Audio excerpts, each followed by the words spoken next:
This is Colin McGuigan for IFLTV with Richardson Hitchins. First of all, what a performance from Jaron Ennis. You know how special he is. You've heard all the stories over the years. Were you impressed in it? Definitely was impressed. That was the boots that I seen like in the amateurs. You know, I first seen boots. I actually had to fight boots. The story was like, I think they was like, yo, this is this guy from Philly. Like, he's really good. You got to fight him in a tournament. And I actually got a buy, and he had like one fight. And I seen him beat the shit out of a dude.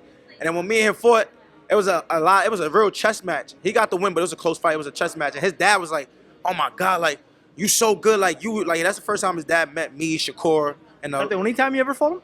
Before that time and one time in the Golden Gloves. Both fights was close. But that was the time I was like, oh, this guy is really good. But he was always so big. But that was the boots I seen, like, beating the shit out of everybody, like, in the amateurs. Just not me, though. How special is he, though? Because, like, I've just talked to Eddie Hearn, and he said he would love to see the Crawford fight. Is that something you would like? Yeah, I would want to see a Crawford fight, but I just think the Crawford fight is kind of, like, selling away. Crawford is a little bit older. You know, he already did what he got to do in boxing. I don't think that I don't know if they'll offer Crawford that much money to fight Boots. So, I mean, it would be a great fight. I would love to see that fight, but I still do think Crawford is on a whole different level. In terms of yourself, when are we getting this announcement with George Kambosos? It was expected tonight. It was expected tonight, but it didn't happen, so that means the fight ain't done yet. But it's looking like they're working, so I trust in my team. So I think the fight will happen.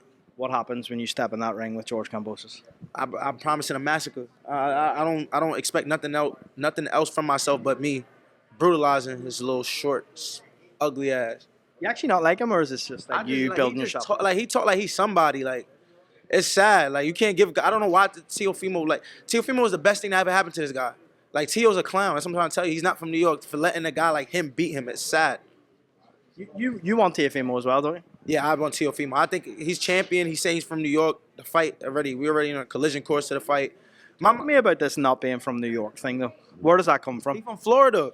Like, he never fought for like nationals in New York. He never like represented New York. Like, he's a Florida boy saying he's from New York because Top Rank or whoever's in his ears telling him to use the city to promote him as a fighter. You know what I'm saying? Like, and it's crazy. I don't like that. He making the city look bad. If you and Teofimo get in that ring, you stop Teofimo Lopez? I ain't gonna say I'll stop Teofimo Lopez, but I'll beat Teofimo Lopez. If I get in the ring with anybody I fight, I believe I'll beat him. But Teofimo is definitely a guy I want to unify with because I believe in myself and I believe I will show down levels above Teofimo. As a world champion, if you come back, you defend that against George Kambosos. Barclays Center make more sense than MSG for you as a Brooklyn boy, or you don't mind? I like MSG. It's the heart of the city. People from the Bronx, the people from the city that moved to Jersey, MSG is right there. The people from Brooklyn, MSG is right there. So I feel like it's the heart of the city. So I would rather keep it in MSG. And I feel like the Hulu Theater would not be a hard building for me to sell out. You know what I'm saying? Barclays is like super big arena. I got to work my way up for that arena. How special will it be for you to come home to New York as a world champion? What will that moment feel like? That always been my dream. My dream always was to fight my pro debut in New York City and come back in New York City as the world champion and defend it in New York City. That always been like my dream. Like, New York didn't have a world champion in how long? Like, since Saddam Ali, you know what I'm saying? And in the minute he got the belt, he lost it to Munguia. So to get the fight and defend it in New York and be successful, that's going to be like one step closer to checking off like my to-do list. You think you'll do something with Eddie Hearn where the kids from Crown Heights maybe get free tickets, come along, watch Richardson Hitchins do the business? Yeah, of course. We got all that planned for the city. You know, definitely we're going to give back to the community, especially all the young kids that's coming up behind me, looking up after me.